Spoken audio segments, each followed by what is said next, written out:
Alors, bonjour, j'espère que vous allez très bien et que vous passez une très belle journée. Alors aujourd'hui, j'ai eu envie de venir partager un petit message avec toutes ces femmes qui se battent au quotidien pour élever seul un enfant. Vous savez, lorsque nous sommes petites, nous avons toutes des rêves. Nous voulons d'abord rencontrer le prince charmant, après nous voulons nous marier, faire de grands mariages, après donner naissance à de beaux bébés et tout. Il y a des femmes pour qui cela se passe dans ce ordre-là, mais il y en a d'autres, ce n'est pas toujours pareil. Donc il y a d'autres personnes d'abord qui sortent avec d'autres personnes, qui se marient peut-être des fois, ou qui sont dans des relations, elles sont très amoureuses et tout, mais la relation ne marche pas. Mais il y a déjà un enfant qui est là. Et très souvent, il y a des femmes qui se retrouvent à élever cet enfant-là toute seule. Donc aujourd'hui, je suis venue encourager cette femme-là à continuer à se battre. Je suis venue te dire que ton histoire n'est pas terminée. Je suis venue te dire que c'est encore possible pour toi de faire de grandes choses. C'est encore possible pour toi de rencontrer un homme qui sait te valoriser.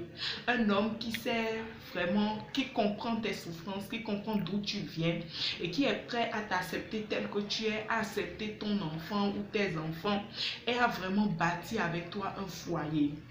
Vous savez, j'ai suivi un film la semaine passée et c'était l'histoire d'une femme. Le film avait pour titre Les Mains d'Or, c'était un film chrétien. Et c'était l'histoire d'une femme, une mère célibataire qui a élevé toute seule deux garçons.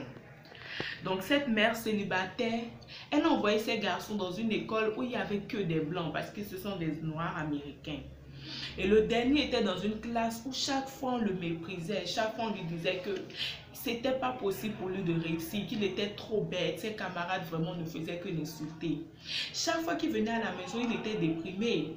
Et lorsqu'il racontait ça à sa mère lui dit non. Tu es capable de réaliser de grandes choses. Tu es capable de faire tout ce que ces blancs-là font et de faire encore des choses encore plus grandes. Et un jour, cette dame a trouvé un travail chez un blanc qui avait une très grande réputation.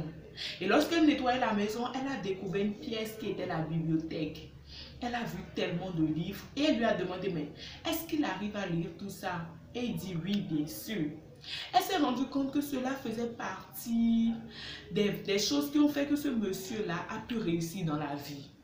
Lorsqu'elle est rentrée chez elle, elle a éteint la télé. Elle a dit à ses deux garçons, c'est terminé maintenant. La télé, c'est 2 fois par semaine. Donc, ils ont pour obligation maintenant d'être à la bibliothèque chaque semaine et de lui faire un résumé des livres qu'ils ont lus. Et c'est comme ça qu'ils ont commencé à s'instruire. Ils ont commencé à apprendre, à s'instruire, à se cultiver. Ils sont devenus vraiment excellents dans leur université.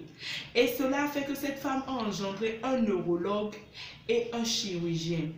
C'est-à-dire que le neurologue là, il a pratiqué une opération sur des enfants siamois et il les a séparés sans qu'aucun d'eux ne perde la vie. Cette femme avait une vision. C'est vrai qu'elle se sentait seule à des moments, parfois elle pleurait. Parfois elle n'avait pas les moyens de nourrir sa famille, il fallait qu'elle puisse faire 2 boulots ensemble. Mais elle avait la vision en elle que ses enfants seront ce qu'elle n'a jamais été.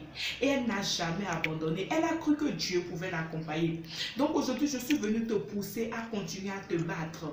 Je suis venue te dire qu'un jour, tu rencontreras un homme qui saura t'épauler. Mais pour l'instant, si ce n'est pas encore arrivé, ne baisse pas les bras. Prends soin de toi. Travaille sur toi-même. Investis en toi. Éduque ton enfant selon de belles valeurs, selon les principes de Dieu.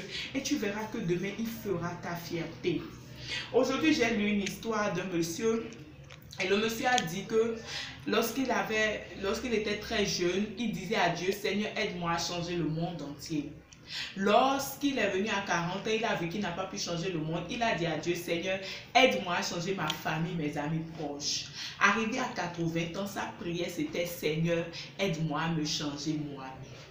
Et le monsieur a dit que s'il avait compris ça plus tôt, il n'aurait pas perdu toute sa vie.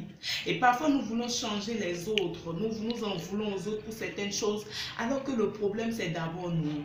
Lorsque nous changeons nous-mêmes, les autres autour de nous changent, nos relations changent, nos amis changent et tout.